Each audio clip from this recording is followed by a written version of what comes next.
नमस्कार प्रेक्षकांनो. स्टार प्रवाहावरील लग्नानंतर होईलच प्रेम या मालिकेच्या आगामी भागात आपण पाहणार आहोत की रक्षाबंधनाच्या निमित्ताने वसुंधरा एक खास योजना आखते. ती विक्रांतकडे राखी बांधण्यासाठी जाते आणि त्याला भावनिकपणे सांगते की आज मी तुला अशा नात्याच्या बंधनात अडकवणार आहे की तू नंदिनीची नव्हे तर माझी रक्षा करशील.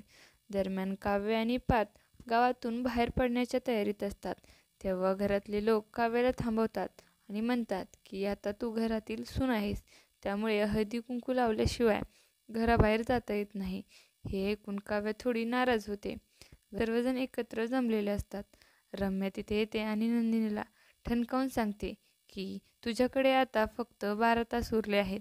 त्यावेळेत तुला सर्व पुरावे सादर करायचे आहेत. जर पुरावे दिले नाहीस तर तुला घर सोडावे लागेल, हे तू विसरू नकोस.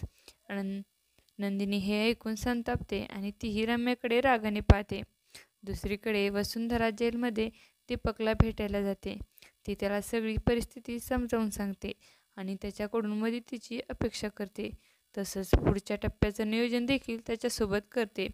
पुढील भागामध्ये दीपक पुन्हा नंदिनीवर हल्ला करतो का, हे पाहणं अत्यंत उत्कंठवर्धक ठरणार आहे. तुम्हाला जर आपला व्हिडिओ आवडला असेल तर चॅनलला लाईक, शेअर आणि सबस्क्राईब करायला विसरू नका. धन्यवाद.